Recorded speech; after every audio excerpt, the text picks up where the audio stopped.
Right. Very good morning. In fact, the economics of monetary policy and financial markets.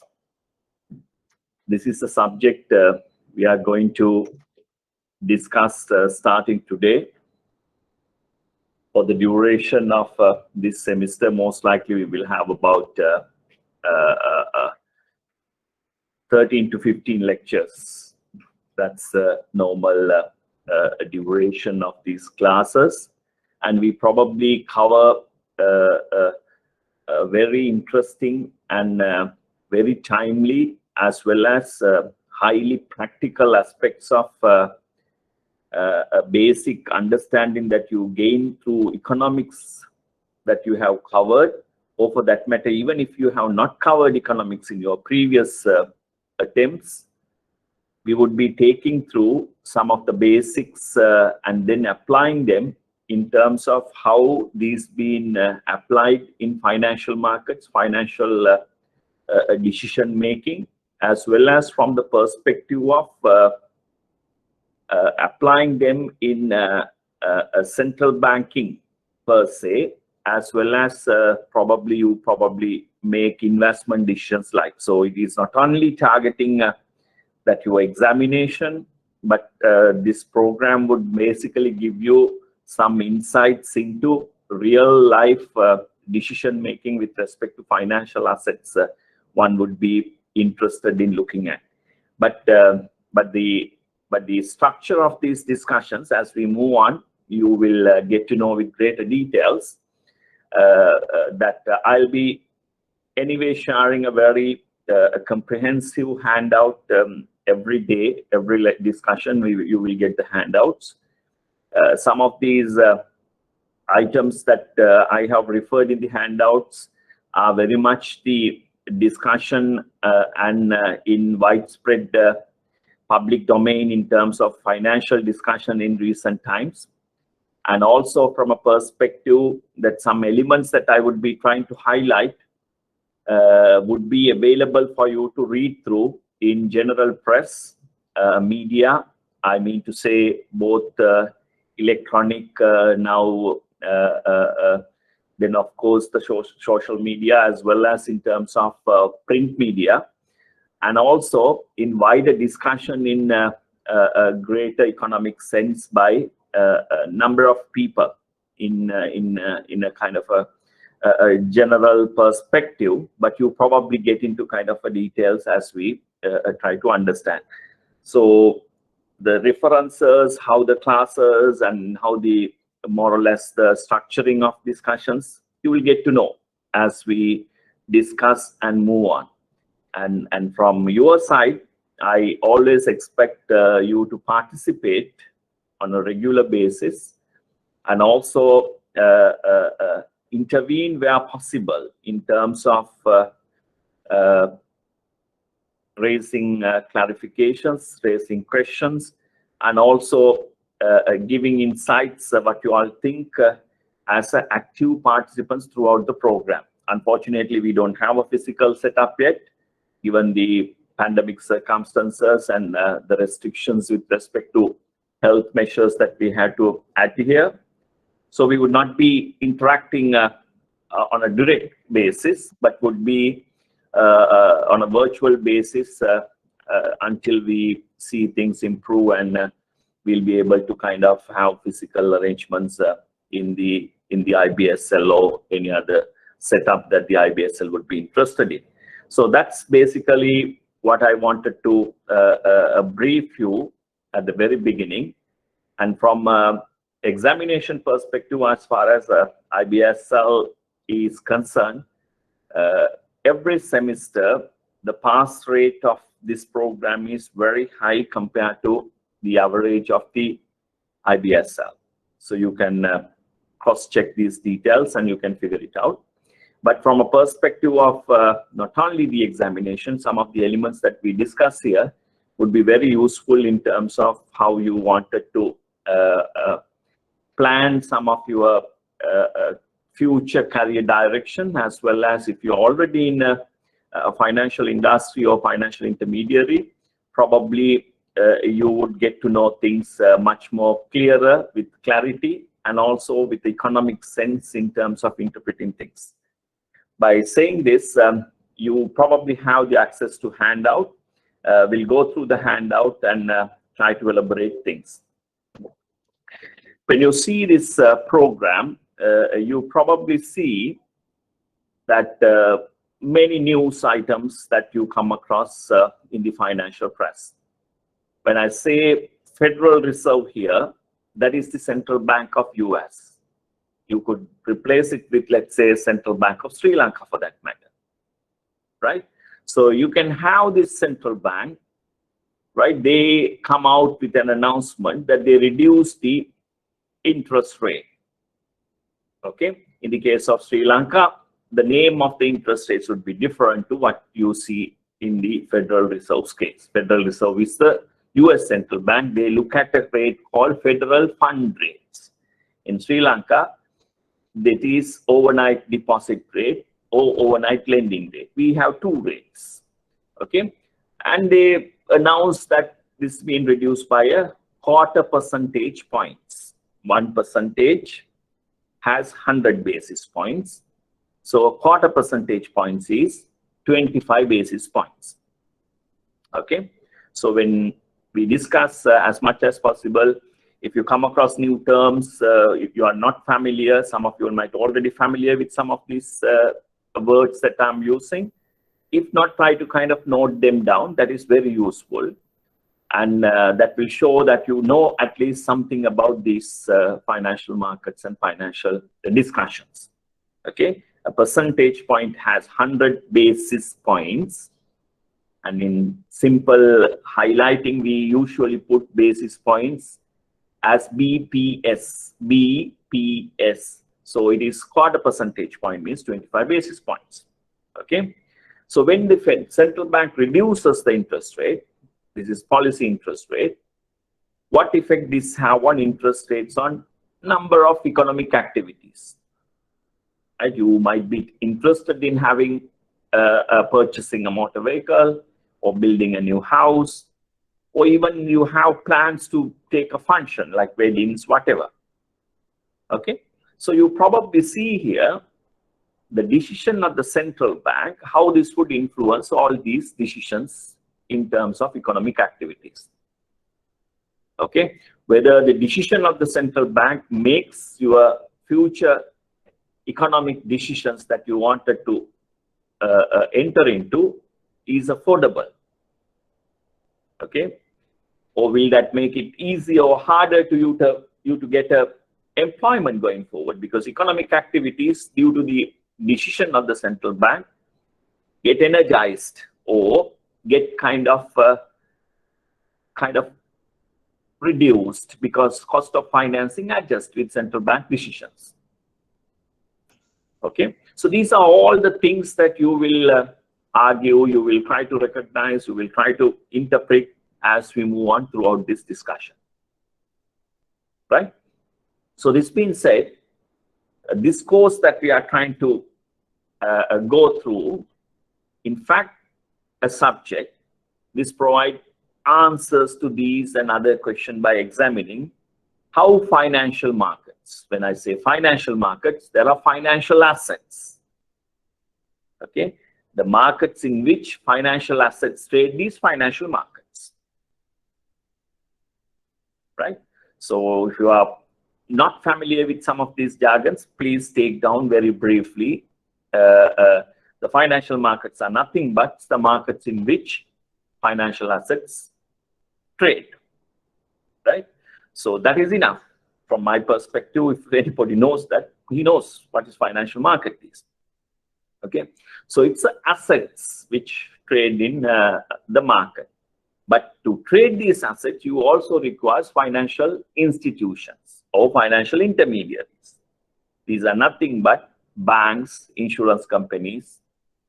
You don't see mutual funds in Sri Lanka, but mutual funds are somewhat very closer to so-called unit trusts in Sri Lanka.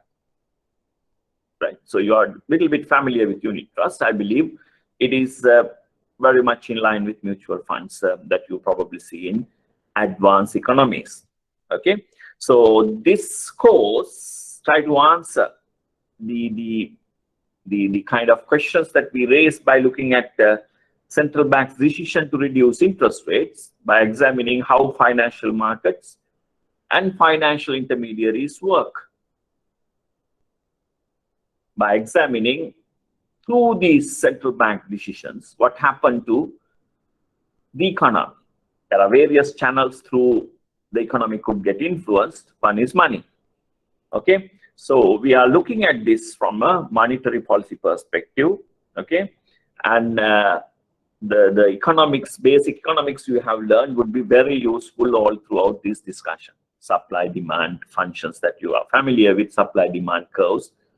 But one element that I want to highlight here is, throughout this discussion, we would not necessarily get into complex mathematical computation. No, that is something, if you are interested to study further, you can explore into those and study.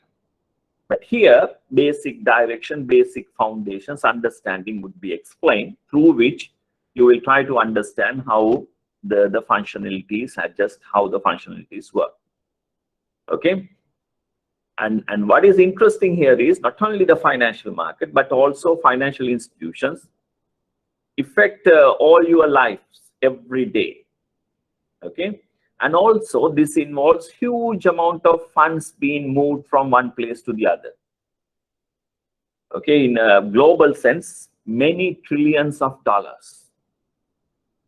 We are trying as a country to get a little bit of this financial inflows or the financial flows across to be attracted to come to Sri Lanka. If that works out, most of the difficulties that we are going through now in this country can be sorted out very easily. So that's a challenge. There are various reasons why these funds bypass Sri Lanka, but there's an effort that this financial flows being attracted to this country. Okay, so these financial markets, institutions, very important in this exercise.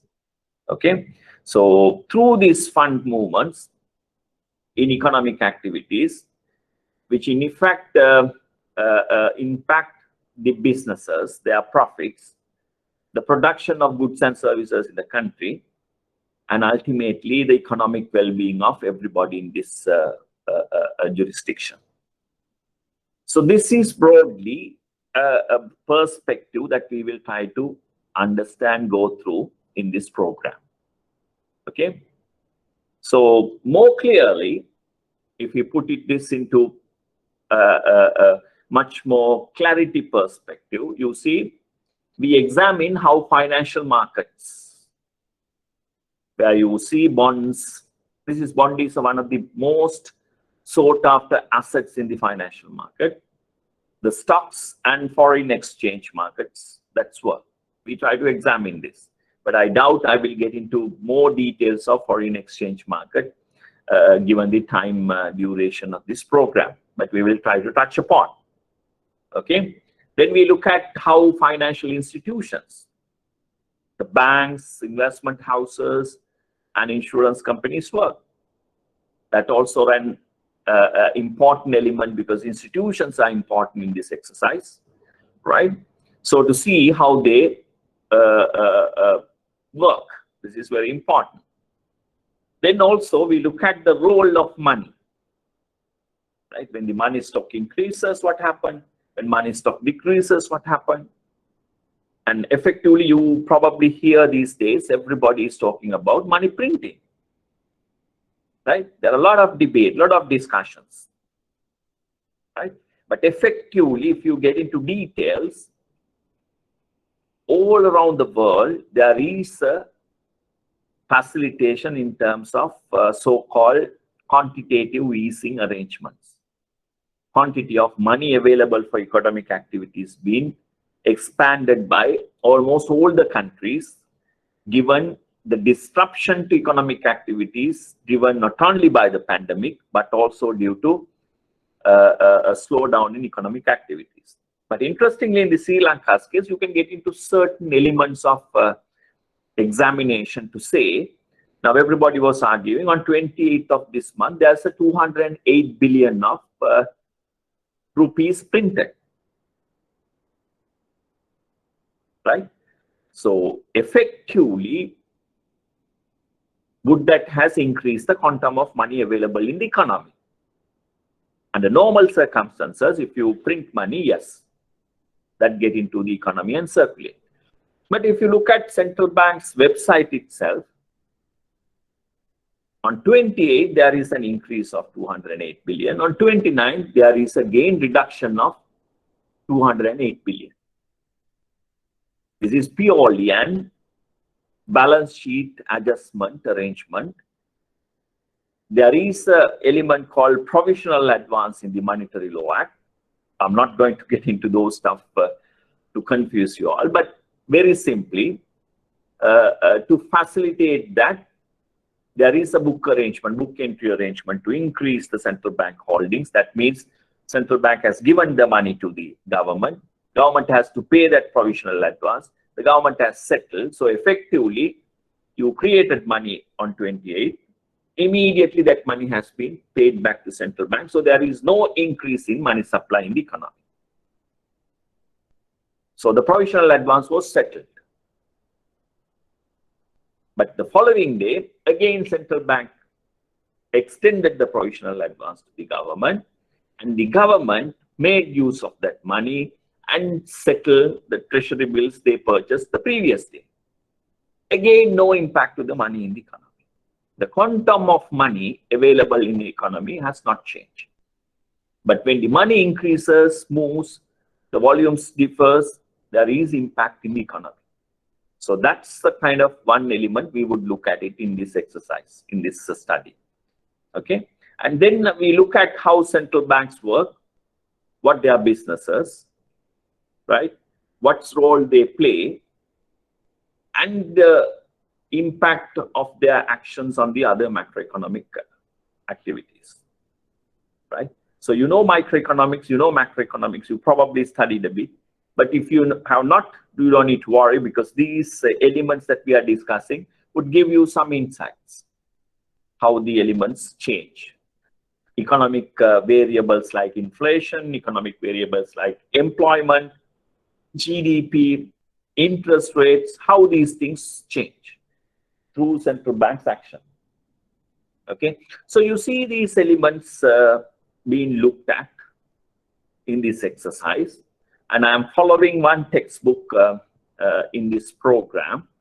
This textbook is available, I believe, in the IBS library and major libraries in this country. But online also, this book can be accessed. At the same time, there are copies, unauthorized copies, that also in Google search and all. This Economics of Money, Banking and Financial Markets by Mishkin. This is available. So I usually look at the 10th or 11th edition, but any edition after 6th one is very useful. There's no problem with that. So you can figure it out, the textbook that you require to read through, but more or less if you follow the lectures, that's sufficient. But if you really wanted to have much more insights and understanding, you can go through the textbooks. That is very helpful. Not only restricting yourself for reading the textbook, you should be able to also read through financial press. In Sri Lanka now you have some reasonable standard financial press. In the past we haven't had very few, rarely published few articles here and there. But now we have a financial press. You can read through them. Normal papers, you have a section for financial matters. You can read through them. Even electronic media, you have discussions on financial matters. You can listen to them. But most of this reading and listening, then you can review whether what they discuss is right or wrong. And often I have seen even the pundits, they talk very big in all these aspects, even not in a position to interpret, a basic interest rate structure. They interpret wrong, right? So there are elements that you all can listen, you can see, you can read and understand, and try to gain some understanding into the developments much more rationally with an economic sense. So that is the broader perspective in which we try to kind of, understand and take you through in this program, right? So we'll get into this why study financial markets and things like that. So before I move on to that section, you have any questions? You have any clarifications you wanted to make? You can raise your voice by unmuting the mic, or you can put a message in the writing screen so I can read through and I can respond if you wanted any clarity, because we are not necessarily meeting direct. So this is how I look at the program. This is how I try to kind of bring you all through into the aspects of economics of monetary policy and financial markets. Very interesting subject. Long depth is there. You can understand many things that's happening around, while also focusing yourself for the getting through the examination. So that's I believe most of you all might be interested in the first place. Yes, you have to get through, and as I said, you have a general understanding that the pass rate at this program is very high compared to the average of the IBSL. So this being said, I'll pause for a second to see whether you have any question. You can either raise your voice, if not, you can put a message on the message screen.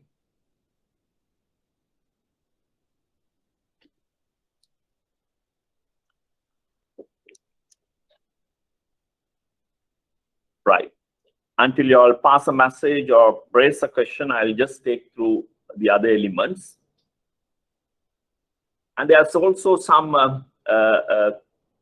arrangements that this IBSL is looking at. So they do sessions towards latter part covering the previous question papers and things like that. So I normally don't get time to do those being conducted by some other lecturers. Yes, they are basically covering the elements that we have studied, simply because I usually get very little time apart from what I kind of try to manage with my other engagements for this program, and because of that reason, I don't spend a full day like they discuss these past papers and questions and things like that. So that's been handled by some other lecturers based on previous years' examinations and things like that. So that's been said, why we should study financial markets. You know what financial markets are now. Okay, so very simply, when you say financial markets, where the financial assets trade, and we take bonds and stocks here for discussion, are very important or very crucial to say in any economy, right?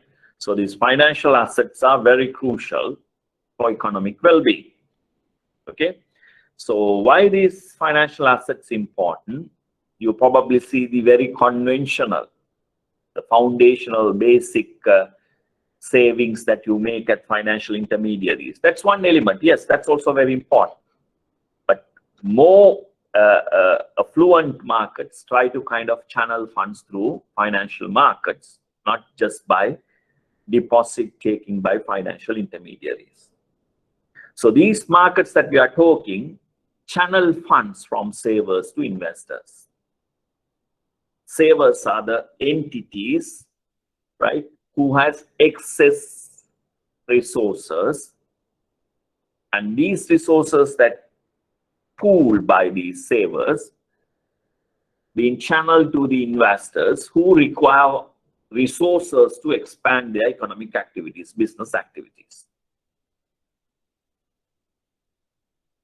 Okay, so the financial markets facilitate them, through which the financial markets promote economic efficiency, channeling resources from surplus entities to deficit entities. One part of the economy has surpluses, another part has a deficit. So the financial market channel them, through which they facilitate, they promote economic efficiency. Then this market activity influence wealth. Wealth is everything. We'll come to that point, wealth explanation in a separate arrangement. It's not only your income. You may work, you get a salary, that's your income. Right? So when it comes to wealth, even your ancestral assets that you have, it's part of your wealth. Paintings, collections. And you may know, you may not know now, underneath your house, there may be some hidden assets. This all matters. If you come to know there's something, your wealth increases. Or your knowledge. You may have copyrights. You may have so-called the intelligence, right? So you can, build your wealth by using them. Okay, so the market activity not only affect wealth, the behavior of business firms, and ultimately the economy as a whole. Okay, and from a very defined perspective, you can take down the bottom part of this slide to define what financial markets are.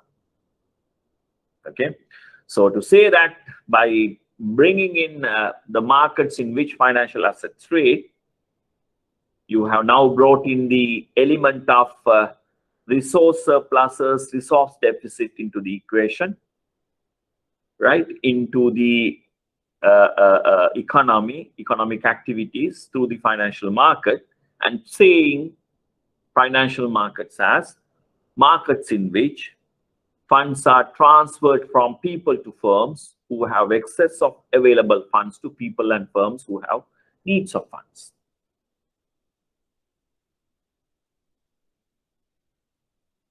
Right? So basically what financial markets try to emphasize is they set a platform for excess entities in an economy, maybe individual, maybe a firm, maybe a government, all possible, to channel funds to deficit entities, again, people, maybe institution, government, or for that matter, beyond your borders.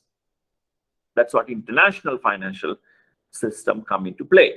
International financial markets become that important in today's discussions is purely because these surpluses and deficits are not restricted to a boundary of a country. It's beyond that. The surpluses and deficits of a household goes beyond that household to the next, and to the economy as a whole, and beyond that economy to the global economy as a whole. So this is what we try to kind of see from this particular program. Then we look at so-called well-functioning financial markets. I'm not trying to detail and try to explain these things now itself, because you are moving into these lessons as we take up lessons in coming weeks. So you will try to understand them much more clearer. But for the time being, you are getting an understanding, and you are basically walking through what you will come across during this program. So we look at well-functioning financial markets. Okay, so there's a financial market. but you might not necessarily call that financial markets as well functioning due to various reasons. What are those? We will come across. But generally, markets where the bond stocks or the foreign exchange change hands at least need to have few features, few elements that makes those markets to well function. Okay, otherwise it's very difficult for parties to transactions to enter into contractual arrangements, right? So then it's not a well functioning setup. So these markets, anyway, we call it well functioning financial markets, are key factors in producing high economic growth. So if you wanted to see the economic activities are vibrant and very much channeling resources from one side to the other, so then you see a well-functioning financial markets in place.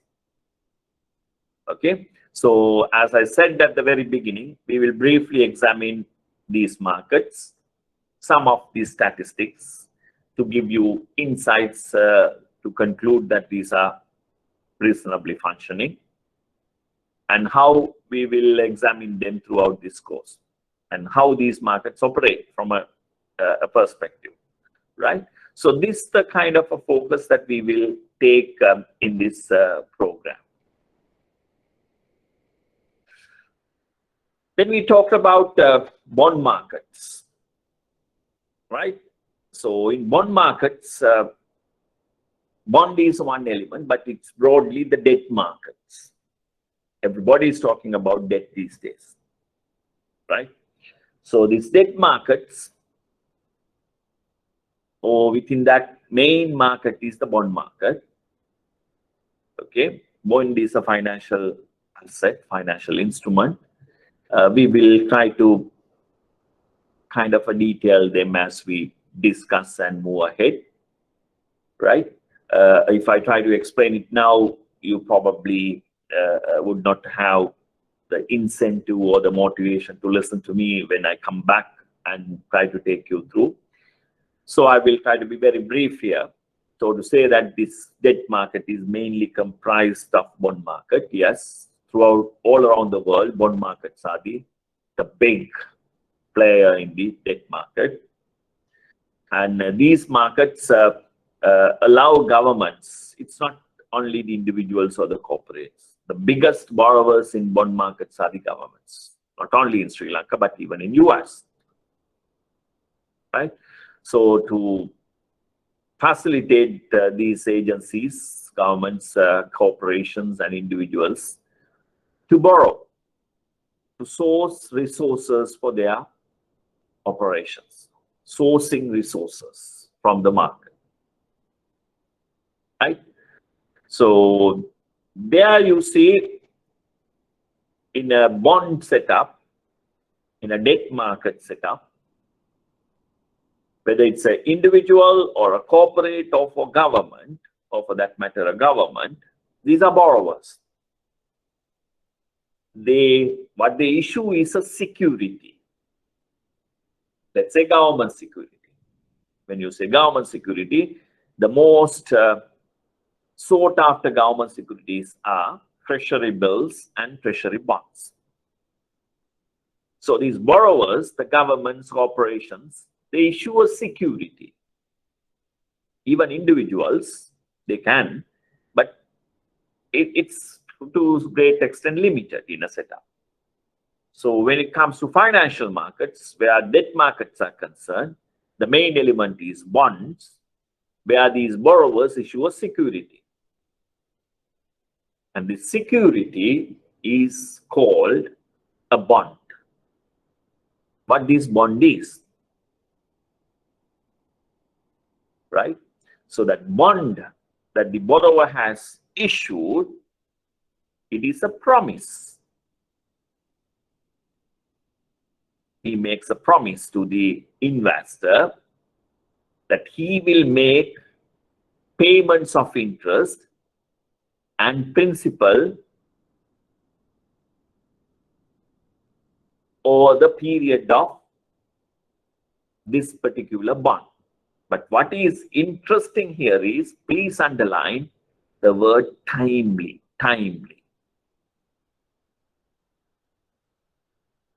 That is very, very important in a financial market, in a debt market, in a bond market. This timely payment of interest and principal is the mantra, if not the philosophy of so-called issuance of a government security, or for that matter, a private security. You have a corporate bonds, whatever you call it. Any bond that we are looking at, this timely payment of interest and principal is very, very important. Why timely? If it is the due on 1st of July, no use of paying on 2nd of July. If the bond is supposed to pay coupons, that is the interest component, right? That's why sometimes I use these coupons. When it comes to bonds, it's the coupons, but generally it's the interest, right? So this interest component, they're supposed to pay on 1st of July. You have to pay it on 1st of July. Unless there is a holiday, then there's a holiday treatment arrangement. Everybody knows in the market. When market practices, if it is a holiday, the payment of interest is due. Most likely, the payment would be on the immediately following business day. So the next day is a business day, yes, they have to pay. Otherwise, you have to make the payment on 1st of July, means 1st of July. So timely payment is very important. Not only the interest or coupon in the bonds, principal at maturity. Often the principal is the face value. Like a 100 rupee, you see 100 there. So in a bond, you see that principal, how much you have invested, often in 100 units or in 1,000 units of currencies.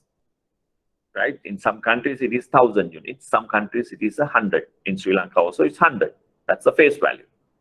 Right? So you have invested many billions. Yes, that principal has to be paid. If you do not pay them on timely basis, what happened there is this tantamount to defaulting your obligations. You have default. You have not paid, you have not honored your obligations. So you've been blacklisted by the market. Even if you do it next day, you have already tagged. So this is a very challenging kind of interpretation by many market commentators and people with sometimes vested interest in today's parlance. In Sri Lanka's case, they try to kind of interpret Sri Lanka's international bond obligations would be very challenging to honor. Despite repeated assurance by the government and governments, on behalf of the government, the central bank, that they would honor, because Sri Lanka has never defaulted a single payment of its obligations up to now. Going forward, they are repeatedly assuring the investors that they would do so. Yes, it's very challenging because Sri Lanka is going through, because of the economic difficulties in opening and activating regular inflows of foreign currencies to the country, like tourism related, and also to some extent, I mean, it's all obligations being set and now being honored are from the many periods ahead. I mean, from the independence, like we are accumulating some debts, this has to be settled. So it's happening. But the challenges in terms of current circumstances is very, very big and very much a concern that people are raising. But yes, while these challenges have there, many countries also going through a very similar circumstances given the pandemic circumstance.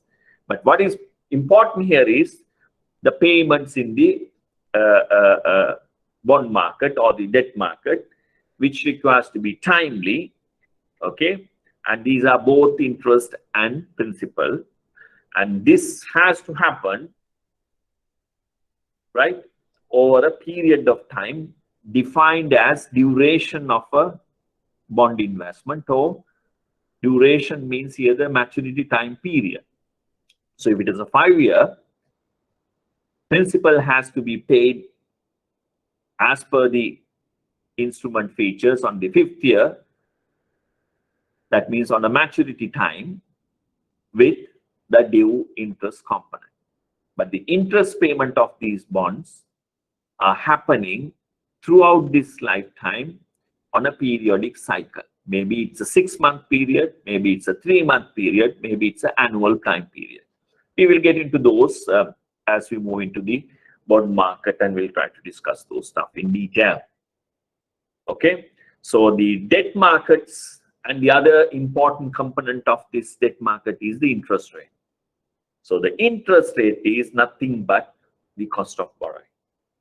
We will define interest rates, don't worry, we'll come to that point.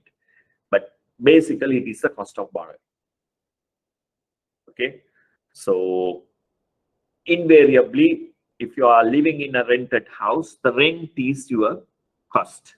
So similarly, if you borrow, the rent for borrowing is the interest rate. Okay, so you can get a kind of a feeling, get a picture what this interest rate is. Okay, so the influence of this interest rate matters through the central bank's action, the central bank's decisions, as well as the other economic stakeholders' adjustments to the interest rates behavior. So we will get into those as one of the very important segment of this program in coming weeks. Okay, and then you also come across, when I say interest rates, many different types of market interest rates, right? Yes, you see the bonds, bills, those interest rates. You come across mortgage rates, loan rates, then the credit card rates. These rates are not the same. These are different.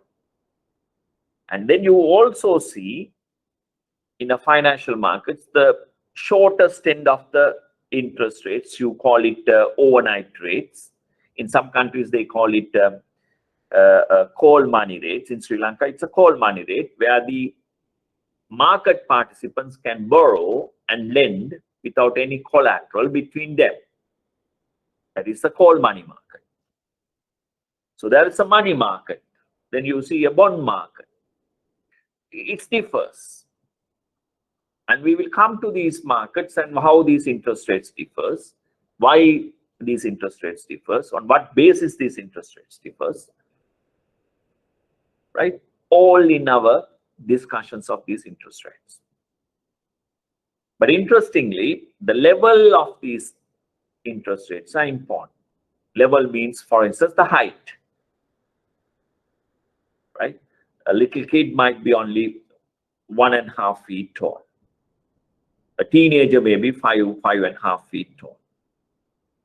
Adult maybe slightly taller than a teenager, but not necessarily. Depends on then the other elements also into play.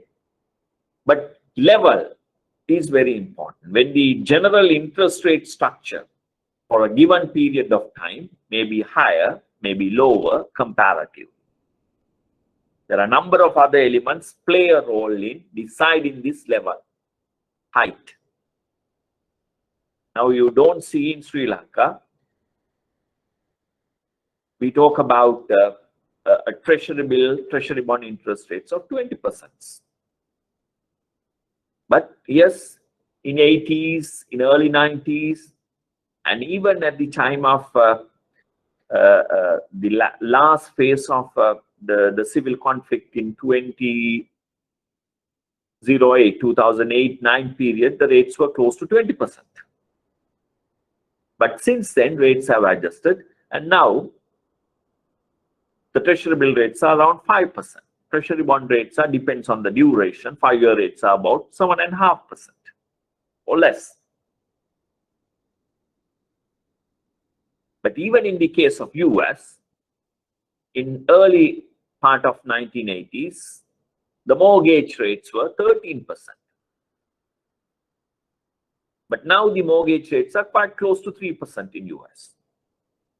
US treasury bill rates are now only about 0.25 percentage points, 25 basis points, not even 1%, closer to zero flow. There are various reasons for these.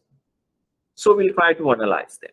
So your exercises in terms of understanding these courses, what influence certain economic decisions would have on interest rates. And through that, what that would influence in terms of economic activities. This is what you have to try to interpret and kind of present your understanding of this subject.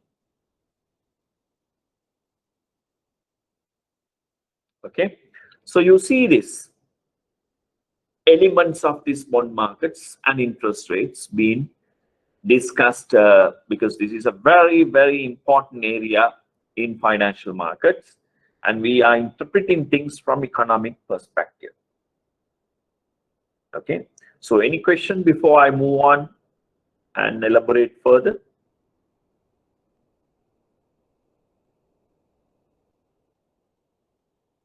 You have this handout already uploaded, if I'm not mistaken.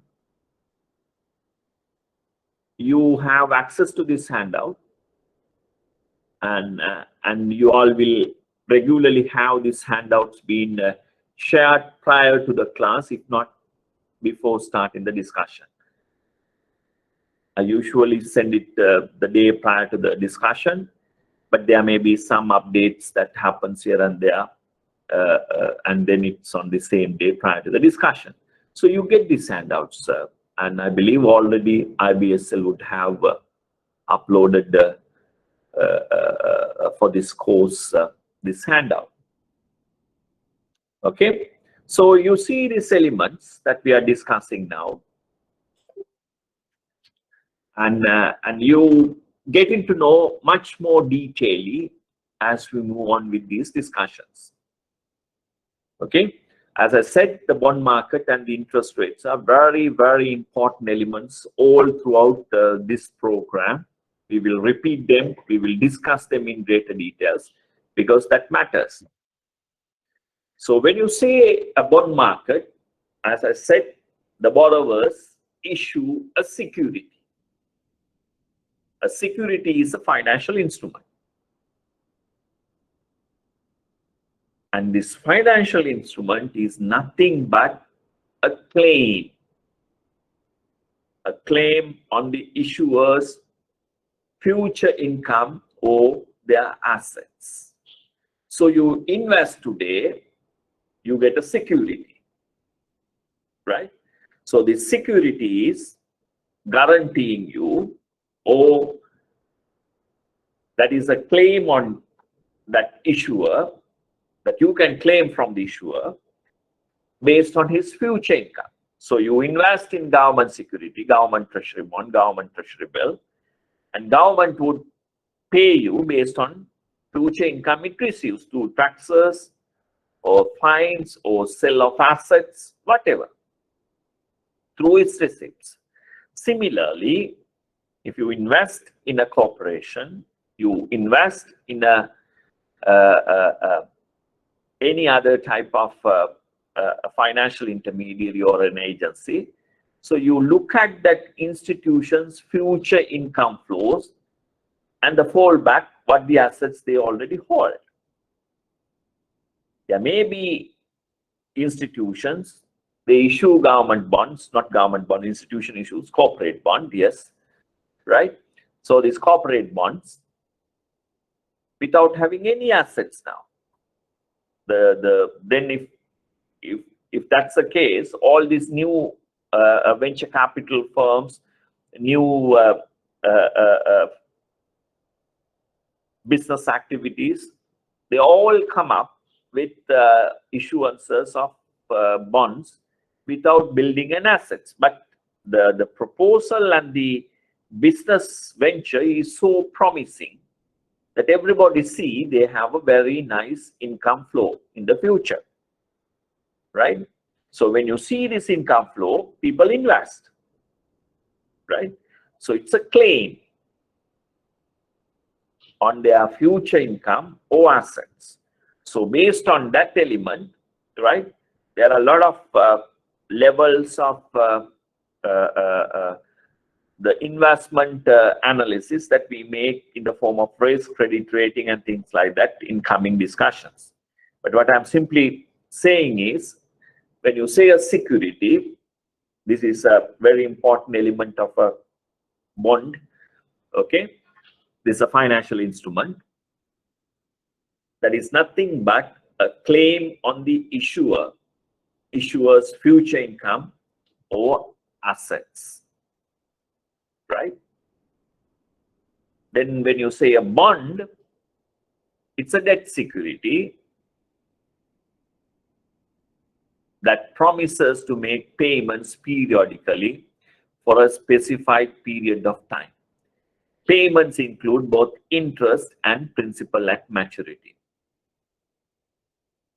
Okay, so bond is a debt security. A security is a financial instrument, right, that promises to make payments periodically for a specific period of time. And you already know interest rate is the cost of borrowing, or for that matter, the price paid for the rental of funds. Okay, so you have received funds from somebody, you rented funds from somebody. For that, you have to pay a price. So that is the interest rate. That's the cost of borrowing for you, but it's the interest rate for the investor, right? So remember, the interest rate is the cost of borrowing, effectively the price that you are paying for the funds that you have received from somebody else who invested in your business, or for that matter, your project, or you invested in government. So the government is paying the interest rate as the cost of borrowing for the investor. So these three words that you are seeing here, the security, bond, and the interest rate, are very important. Very simple things, but very important. Please try to understand them very clearly, because this would repeat many times in our discussions. And even you might see in previous past papers, this been asked to clarify. So the elements that you are seeing here are very, very important from a perspective of understanding the financial markets, particularly the bond market for that matter. Right. So then you see here the interest rates. This is US, not Sri Lanka's. Sri Lanka's also you can have the interest rates like this, because now central bank website already carries similar charts. A lot of information is available. The website is very good in terms of resource availability. You can go through and see, and you can draft. You select the insert chart and select the time and the rate structures available in the number of different interest rate details published by the central bank for a longer duration from independence like you have, right? Then you also see a graph like this, chart like this. But what is interesting here is the bonds that we talked, although issued by the same party, let's say government, US government, but still carries different interest rates for various reasons, right? And you will come across why the interest rates behave like that, what's drives the interest rates to be different? What are the guiding, if not underneath these interest rates, what drive these interest rates? And how you interpret these interest rates behavior and things like that in our future discussions and future classes. But what is interesting here is, what you are seeing here is bills. Usually the treasury bills issued by governments are considered as the most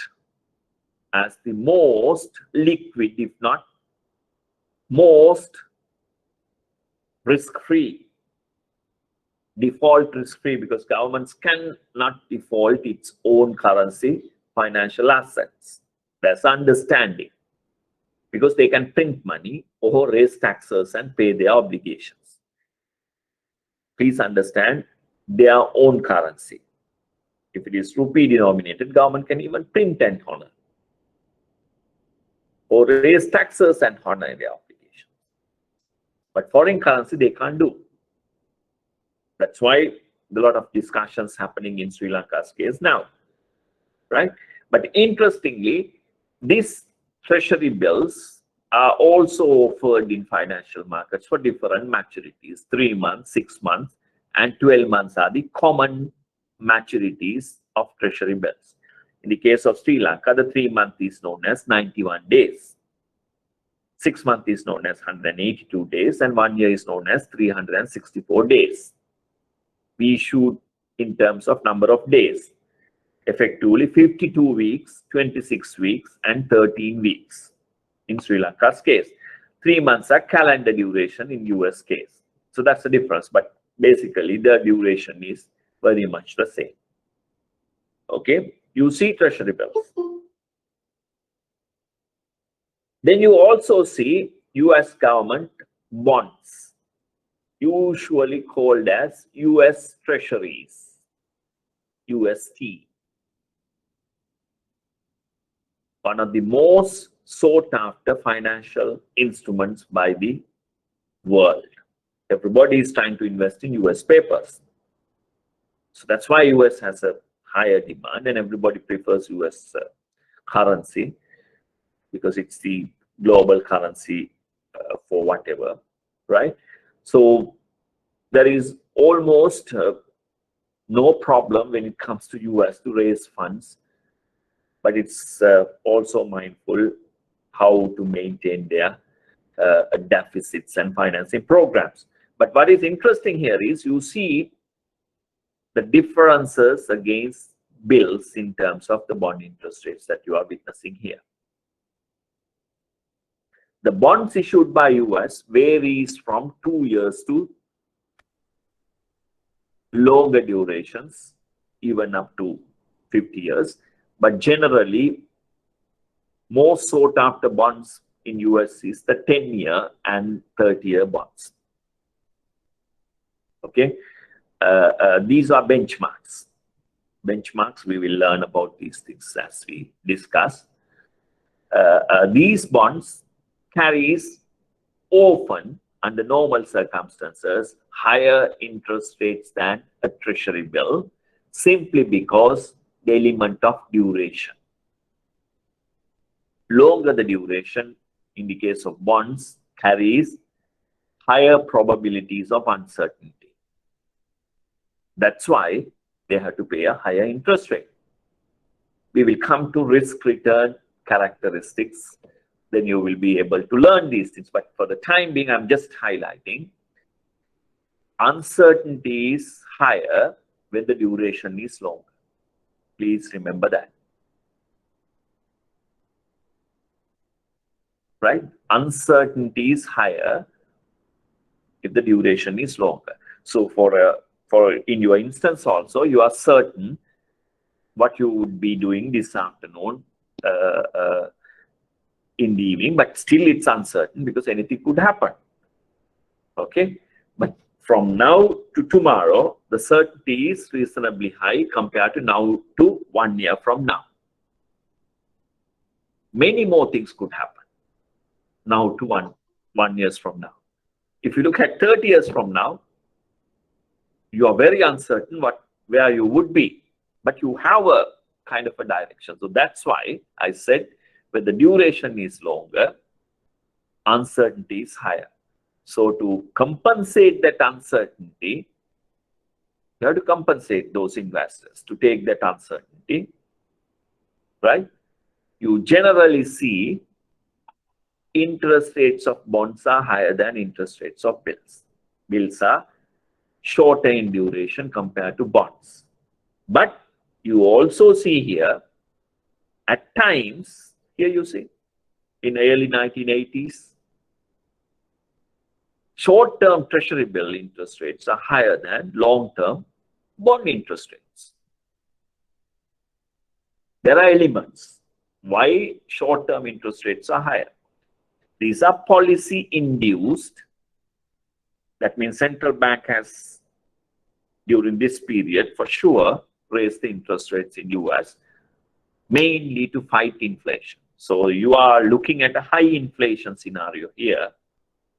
So you try to fight inflation means future inflations are expected to come down. So future interest rates are expected to be lower than today's interest rate. So the short term, you see interest rates are higher because you expect future long-term interest rates to be lower because inflation in the future is lower. So you get compensated by investing across this period. Those are elements that you come across and interpret in this program. But interestingly, you are seeing under normal circumstances, bonds carries higher interest rates than bills by factoring the duration element. And on top of that, you see corporate BAA bonds. I'm not talking about this BAA now. This is credit rating. We have a session on credit rating. So you will know what these BAAs are, right? So we see the corporate bonds. They carry a higher interest rate than government bonds because the risk element plays a role here. Risk of corporates are greater than risk of governments. Honoring, that means paying their obligations. But always, this is not the case. In some circumstances, corporates are much more stronger in their balance sheets and their rates could be lower. But in the case of US, often the government bonds are the lowest. And in many other countries also is the case simply because the governments could print or raise taxes and pay. Corporates also can increase prices like raise taxes, but then who is buying those products? It's the general public. They might say no. A competitor might still maintain a lower price, so they move. So they cannot simply raise prices and pay. They can't print money. That's out. So element of risk is playing a role. But what is interesting here is you are seeing a time series presentation of interest rate across 1950 to 2011, like in US, treasury bills, bonds, and corporate bonds. This is not a yield curve. This is a time series behavior of interest rates across different time periods, how the interest rates behave. But if you are talking about a yield curve, you have to take one point of time in this chart. For instance, let's see 2010. 2010, this vertical line, if you draw, here you are basically having the time as 2010, let's say January 1st. The yield curve is here the interest rate. Here you don't see in x-axis the duration in the sense the years, but here you should have the duration like treasury bills, treasury bonds, the corporate bonds also, you can have it based on 2 year, 5 year, whatever. Then you plot here what is the 3 months treasury bill interest rate? What is the 6-month interest rate? What is the 1-year treasury bill interest rate? 2-year bonds. Same issuer, duration is different. So you are seeing here. Then it's a yield curve. Here, if you draw a line here, and you are comparing not corporate bonds, but government papers, basically the bills and bonds.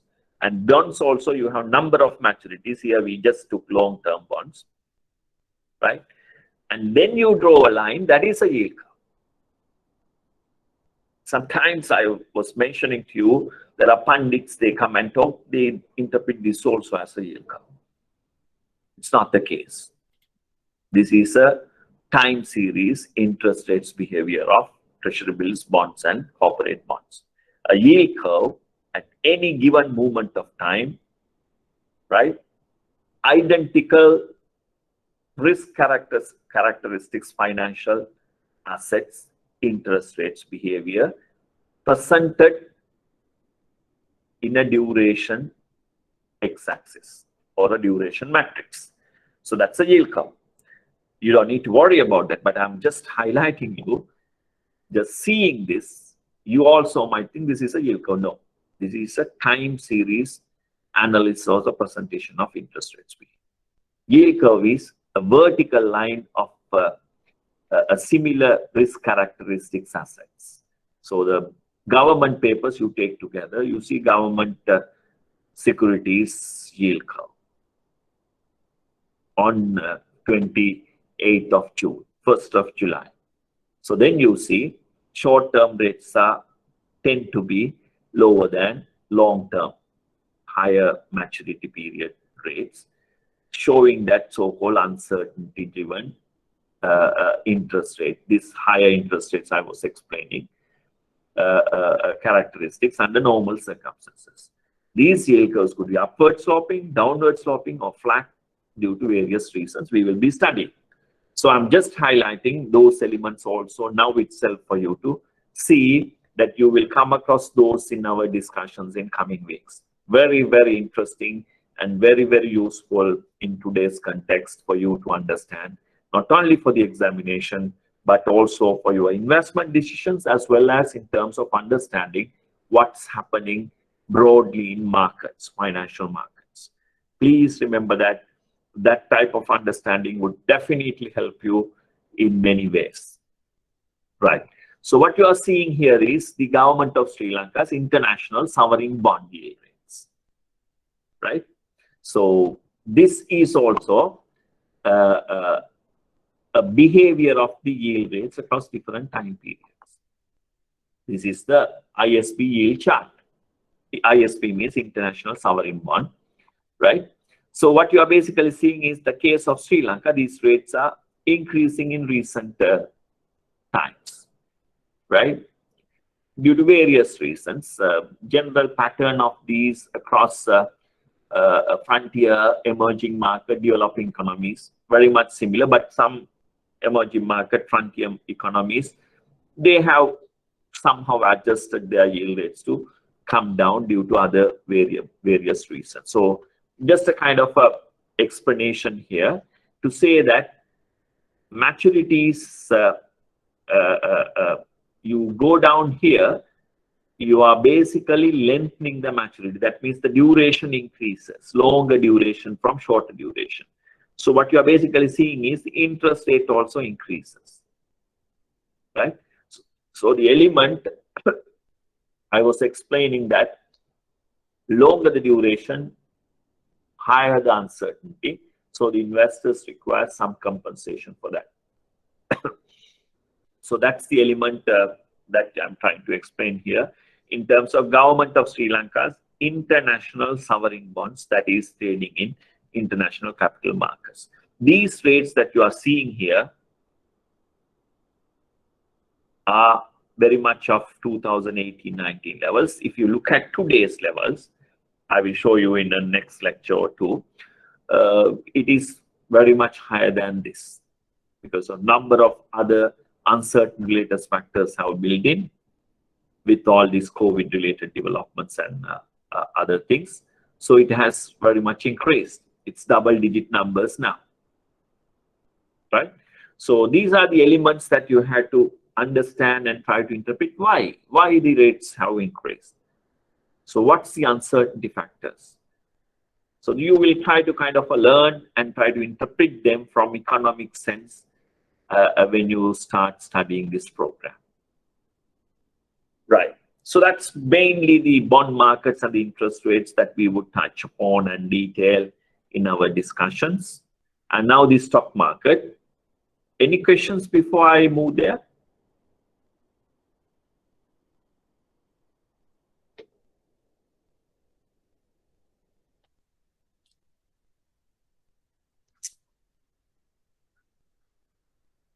So you can comment on in the chat box so we can follow up while you're trying to gather your thoughts. Yes, I'll move on to the other elements in this discussion. So as I said, the stock market.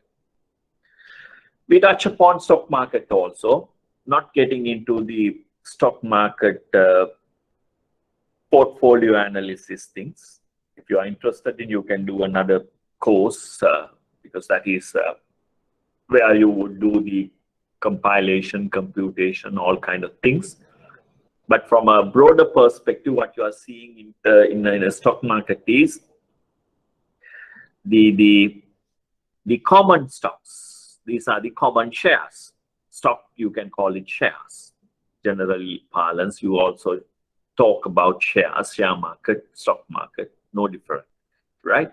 So common stocks are common shares. But what it means is a share of ownership in a conglomerate, corporation, or a company. When you buy a stock, what you are buying is ownership, right? So by buying stocks, you are becoming an owner in that entity, right? So investors in stock markets are owners of those companies, but the magnitude of their ownership would decide whether they have a controlling stake. Controlling stake, a very big share percentage owned by certain investors, and they are the owners, they are the board of directors mainly. But there are limitations when it comes to stock ownership in certain type of businesses. In banks or financial intermediaries, there is a maximum ownership limit one type of investors could have. Single ownership limits, right? So that is to prevent misusing others' assets. Right. So there are various elements come into play. We will discuss about those very briefly in this program. But interestingly, when I say stock market, a common stock means it's a ownership stake. Please remember that you are an owner if you have already invested in stocks. Again, stock is a claim on the residual earnings and assets of the corporation. When I say common stock, why I say residual, after paying for all the other obligations, everything left is yours. But there may be various types of stocks, let's say preferential stocks, right? Preferential stocks carry priority over common stocks when it comes to distribution of dividends, the profits.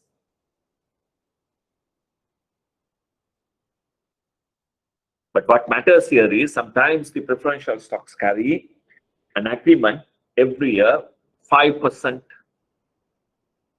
of 5% return is paid to them. So then, irrespective of whether you make profit or not, still you have to make that payment. Maybe it differs. Sometimes the preferential stocks might come with in financial years where there's a profit, 5% has to be distributed. or irrespective of whether you make a profit or not, 5% has to be distributed. So there's a element. So they are not necessarily same as a common stock ownership. Common stock people are the ones, they gain profits. They also, in the event of the company is making losses, they make losses. But ultimately, at good times, after paying out for preferential 5, everything left is common stockholders.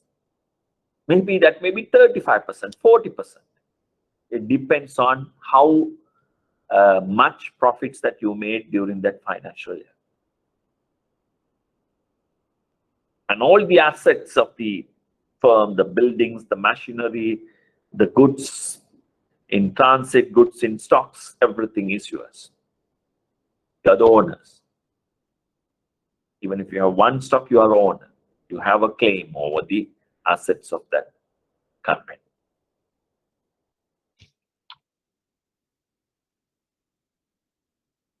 Then we talked about this financial market, where the bond market and the stock market remain very influential.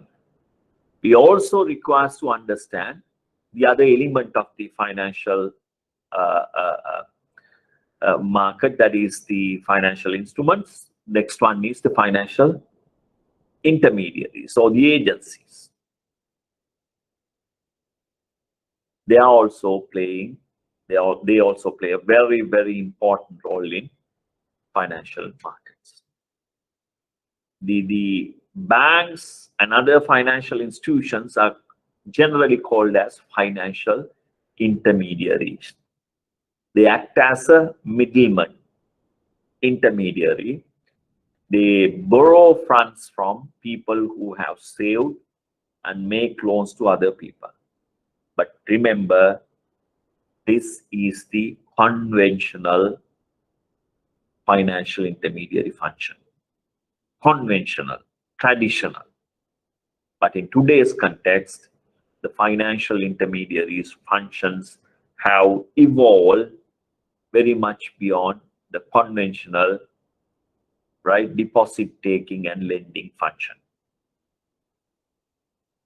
Borrow funds from people who have saved and make loans. That is still the conventional function. There's no argument with that. But banks and the financial intermediaries have moved very much from that element along. But they accept deposits and make loans. That remains their core business and the conventional function, as I was explaining. Then you see other financial institutions in the financial market, insurance companies. They specifically perform certain type of activities that's required in today's context, right? General insurance versus specific insurance products. You know all these things, so I'm not trying to kind of, detail them. We don't worry about those stuff also. For us, we want to know what type of institutions they are for this particular program. Then you see finance companies, pension funds, all these contractual pension funds like Employees Provident Fund, EPF, Employees Trust Fund, ETF, right? Then the private pension funds, there are many. Mutual funds, as I was mentioning, these are mainly unit trusts in Sri Lanka. They pool funds of small-time investors because small-time investors have smaller investable resources. So if they go on their own to buy financial assets, they have disadvantages. They would not get the right price. But when you pool thousands of these small-timers, you have a higher basket of investments, investable funds available. So you can demand, you can get a good rate. So mutual funds act on that basis. Unit trust act on that basis. And then investment companies. There are various type of capital assets investment companies, the primary dealers, right? those are other elements of financial intermediation in today's financial markets, where they perform specific functions rather than everything else that you come across in a financial intermediary like bank. Then another element of financial institutions and banking is the innovation. Okay, so we can't be staying or sitting in the same place every day. So you require to have new financial products and services. Everything that you see today are not necessarily available for our fathers or our forefathers. What we are simply seeing today are new financial products, new services. Even now the credit cards become quite common. Debit cards become very common. Electronic banking becomes very common. Those days, nobody knows, and not possible also, because the ICT was not developed, internet was not that popular. People also worried about security of those arrangements. And this financial innovation is also very important in terms of making financial systems more efficient. Otherwise, what happened? You wanted to pay somebody in a far away place, you had to carry physically you had to carry the finances. But today you don't need to. Online you can transfer the funds. Even if you get a service, even fast foods, whatever we order, everything is today on that basis. And beyond that, there are elements of bitcoins, cryptocurrencies, that type of things that has another segment of risks also involved. So we'll try to touch upon those stuff as we move into some of these discussions, but not necessarily focus of this program for the time being, right? But what is interesting, what is you have to take into note is the financial innovation enhances the financial efficiency. So then you see some measured elements of stock markets behavior. As I was highlighting the bond,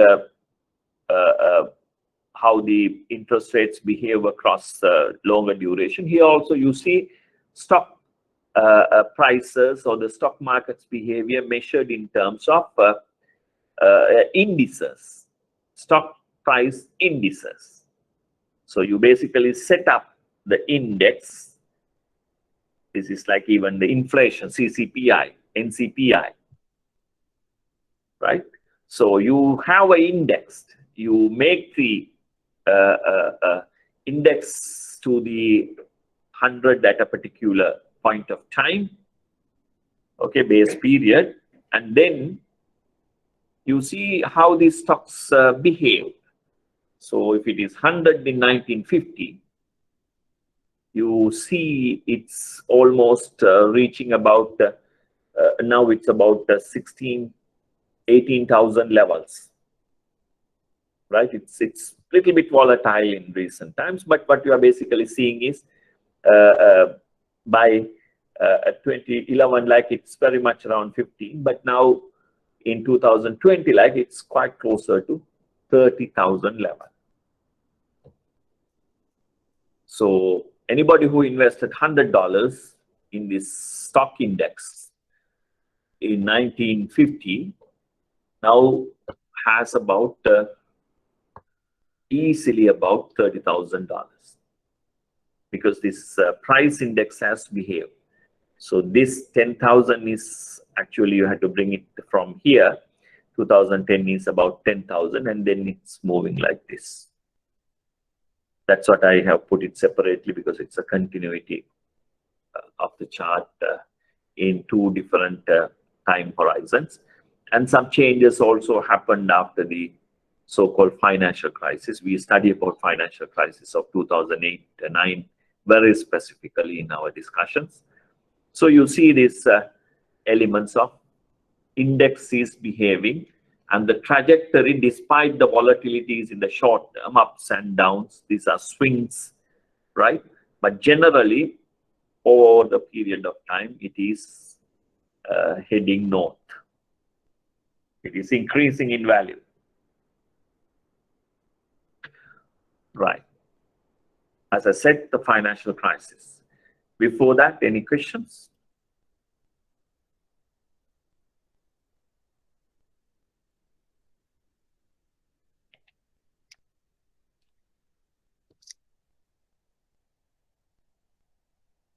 If there's no questions, we'll look at this element also. So this financial crisis also one aspect that we study in this program, simply to understand the disruptions in financial markets. How significant these disruptions you will definitely digest when you try to see what happened during financial crisis period. So it's kind of a effort from all of us, even by having financial literacy, understanding through learning these programs to prevent or avoid financial crisis repeating. So we should not be part of this crisis by taking adequate measures from our side. To that, we have to learn. So that is also one of the objectives of this program. So when I say financial crisis, what you have to understand is it's a major disruptions in financial markets. I will detail out with greater details when we come to that point. But basically what you are seeing here is the disruptions, the blackouts of financial markets. You probably see in the financial press, if you go to those periods, the exchanges, stock exchanges, commodity exchanges, foreign exchange markets, the bond markets, all had disruptions. Due to various reasons, the markets have collapsed. People have burned their fingers by investing in those financial assets. And nobody knows how to come out of these difficulties at the height of these disruptions.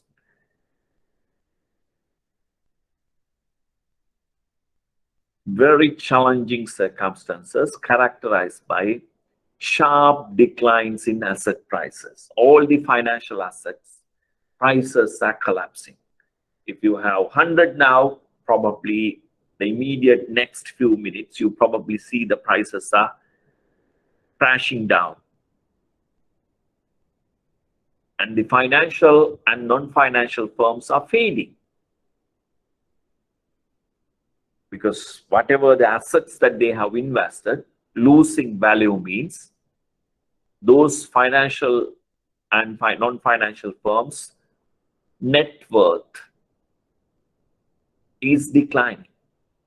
So the situation arises to the point where those firms are no worth anymore, because assets that they hold has no value in the market.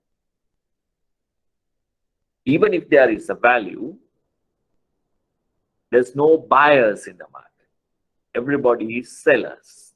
So that itself drives the prices to decline. So it's a very common thing. I mean, even if you go to Sunday's market, if everybody is sellers, nobody is buying, there's no market actually. Market is a place where the buyers and sellers meet and exchange goods and services. But if no buyers, everybody is seller, one will try to undercut the other and reduce the price. Similarly, others also would do the price decline. So ultimately come to a point, you see in all these news and things like that, the farmers bring their produce and throw out in the roadside and go, because no buyers. That's not a financial crisis, but it's an element of a non-working financial market. So the financial crisis, when you say a crisis, is a major disruptions in financial markets, which characterized by asset prices declining sharply and the failures of both financial and non-financial firms. As a result of this, people who had their lifetime savings, the retirement savings, they lost and even gone, and they take very disruptive decisions like suiciding at many financial markets across the world. Right? So you see here, we are talking about the financial assets, then of course the institutions, and then why study money and monetary policy?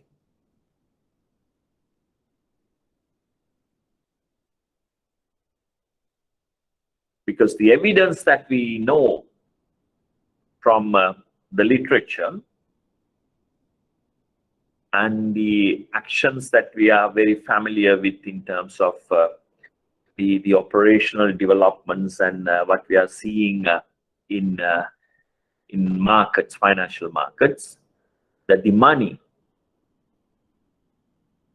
plays a very important role in generating business cycles. What is business cycle? Business cycle is the long-term trajectory of your economy's growth prospects, growth behavior. You probably see at certain times the growth is continuously increasing. Every year you see the economy is growing. Then you reach a peak, and then you see another downward adjustment, downward direction of the growth cycle. Then you come to a bottom, and again there's a turn towards increase. So these volatilities that we see, swings in growth cycles, can be due to a lot of effects that's derived from the role of money in the economy, and effectively due to various other macroeconomic factors. Right? We probably see the recessions. These are the periods of continuous decline in economic growth. Recession periods, where the unemployment is usually high. There are definitions for recessions. In US definition, what it says is 2 consecutive quarters. Quarters mean 3-month periods. 2 consecutive quarters of negative economic growth is defined as a recession in US. Not one off. 2 consecutive quarters. In Sri Lanka, due to COVID related developments, second quarter of last year, we have seen economies declining by over 16%. In US, UK, the declines were 20+%.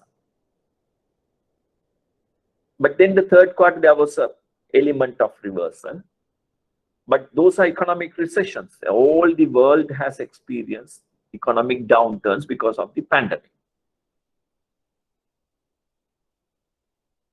Now, again, they are trying to expand. The different waves, different variants of virus, again, influence the speed in which those recoveries are shaping. That is very important. But interestingly, the business cycles would show all these things, and then the role of money can play in terms of reducing the damage arising from these business cycle fluctuations. Okay, so the monetary theory that we would try to see here, but not necessarily studying to understand what's underneath, how the monetary theory works. No, if you are interested in, you would take master's, PhD level studies You can go through into those stuff with complex computation, analysis, thinking, write-ups, all kind of things. But for our understanding, we look at it from a perspective of changes in the quantum of money. Money supply is quantity of money available in the economy to change in aggregate economic activity and the price level.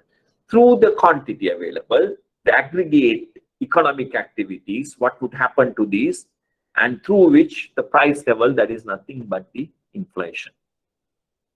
Changes to the price level is the inflation. If it is increasing, it is inflation. If it is decreasing, it is the deflation. Okay. So you see these elements, and I was explaining at the very first or second slide, when the money supply, quantum of money available, people talk a lot about this these days, and on a big money printing on 28, but effectively there was no change to the money supply. I explained why, right? So these are very interesting elements you should be able to explain to people. It's not but the excitement in which the news and other people carry the printing side. Why they have not carried the same retirement of those printed on the following day? If you look at central bank website, you see central bank holdings of treasury bills. They talked about increase by 208 billion rupees on 28. If you go and see the same stock of treasury bills on 29, again reduced by 208. So you are back to where you were prior to the 28th increase. And similar increase and decrease was there. Every 6 months you go down to the history from 2016 or so. You probably see every 6 months that increase and decrease happens, because it's a book adjustment entry arrangement that the balance sheets of central bank does with the government in terms of a concept called Provisional Advance in Monetary Law Act. Right? So these were some elements that you will come across in these discussions, but try to understand. Don't try to go by what people just say. Try to read between lines and try to understand why. Right? But yes, increasing treasury bill stocks invariably says money supply to the economy is also increasing, and any economy requires to increase the money supply with the growth and inflation in an economy.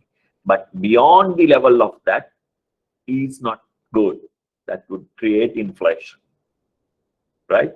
So then the money that you have injected to the economy has no value, because prices have changed. The same goods that you purchased for 100 rupees, now you have to purchase the same goods, you require 120 rupees. So effectively you are buying the same thing, your living standard is same, except for the fact that nominal prices have increased, right? So there are elements like that. Over a period of time, anyway, the prices adjust upward. Not necessarily prices are sticky. The sticky prices also, there's a different concept and study for that. But generally, it's the case in terms of the countries, the income increases, the prices also increases gradually, not with big swings. Anyway, so the monetary theory, we try to learn from what happens to the quantity of money available in the economy, through which, how that influences the aggregate economic activity and the price level, that is inflation. That is very important, because this is what we will try to combine through a behavior of all financial intermediaries and the financial assets that we discuss in the financial markets. And then, of course, how monetary policy influences. Okay, so the elements that we see here: money, business cycles, and inflation. The aggregate price level is the average price of goods and services in an economy. aggregate price level, being presented as indices. Colombo Consumer Price Index, CCPI. NCPI is National Consumer Price Index in the case of Sri Lanka. Similarly, WPI, Wholesale Price Index, that's quite famous in India, right? Then Retail Price Index, RPI, that also quite famous, and different type of price indices that's there. But what they are basically saying is average price level. They pool people living in Colombo city limits and compute their average consumption. And because it's average, right? Sometimes you will not find anyone in the constituency of that Colombo city limits consuming the basket. Because basket is everybody's average. But if you take individual one, he is different to that basket. The next person is different to that basket, right? But average picture is presented, and then they compute the prices across different periods to see what happened to the average. That's the index that we are talking here, right? So the aggregate price level is the average price of goods and services in an economy. So you basically see these things across the economy to measure what happens to the price level. And continuous rise in price level is nothing but the inflation, and which affect all economic players.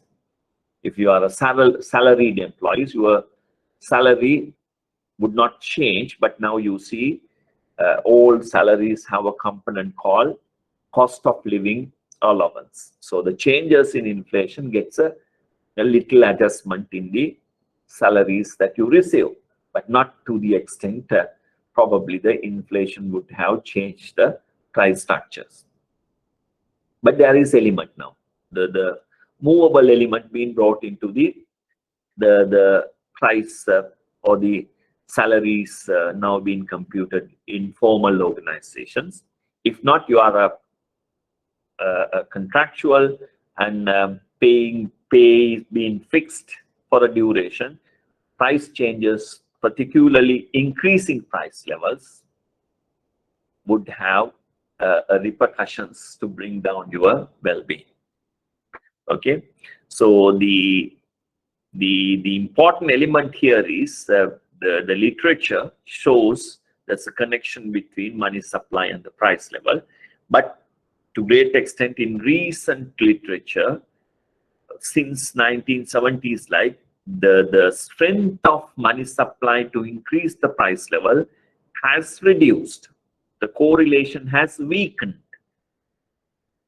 There are a lot of elements for that, because the central banks are increasingly managing expectations of people or the economic agents, and through which they were to some extent successful in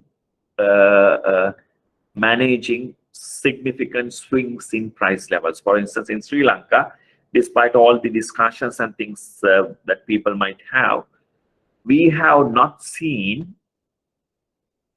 double-digit inflation. Look at Colombo Consumer Price Index. That has not changed in double-digit, like 2-digit, that is 10 or bit higher, for the last 14 years or so. Not 14, it's 12 years or so. 12, 13 years or so. You can see those details. You can get into those and see. So the central banks were trying to manage those changes by bringing in a lot of elements into the way in which that they operate, and the adjustments they bring into the aggregate money available in the economy through their operations. So we will try to kind of, touch upon some of those elements. So I'm again highlighting here, right? Money growth in US, and this money growth is measured through various M's, right? M's, M0 to M4, M2B, various ways in which we compute these.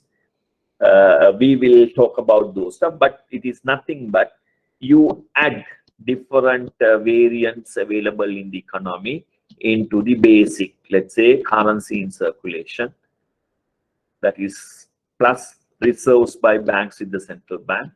So that's a big basic component, high powered money. We will talk about those stuff. Don't worry about those words that we use now, but we will look at those and these variations in money growth numbers. These are growth, remember. That means last year to this year, there's a growth. Still, this reduction means what? The growth has decelerated from 12% to almost 3%. That means absolute stock of money has still continued to increase. If it is 100 here, the increase is 3%, means 103 by the end of this period. But the growth speed in which that was growing has slowed. That's what it says. Okay, still positive. If this goes below zero only, you probably see the aggregate is reducing. And these shaded areas that you are seeing here in US are the periods of recessions. I was defining those recessions, 2 consecutive periods of negative growth, consecutive quarters of negative growth. But if it is lasted for longer than 2 quarters, maybe for many years, yes, that's possible. That's why the factor, the shaded area here. This is financial crisis time, 2008-9. There's a recession. Okay, so you probably see the recessions often follows the higher interest rate or the kind of higher money growth cycles. Money growth cycles here, you see it's very much high here, and then still it's high, and then you see with the recession it's declining, reducing the increase in money growth. So these are elements that you can now itself eye to see what's underneath happening in the economies. Through these behavior, they are trying to kind of see whether there's inflation. We will come to that in a different discussion, but we will try to link that. So the money growth would have an influence over the inflation, and as a result, central banks are tightening their monetary policies. So that is increasing cost of borrowing. So has an impact on aggregate economic activity. Reduction in aggregate economic activity is the recessions. Declines in aggregate economic activity is the recessions. So you see this type of elements.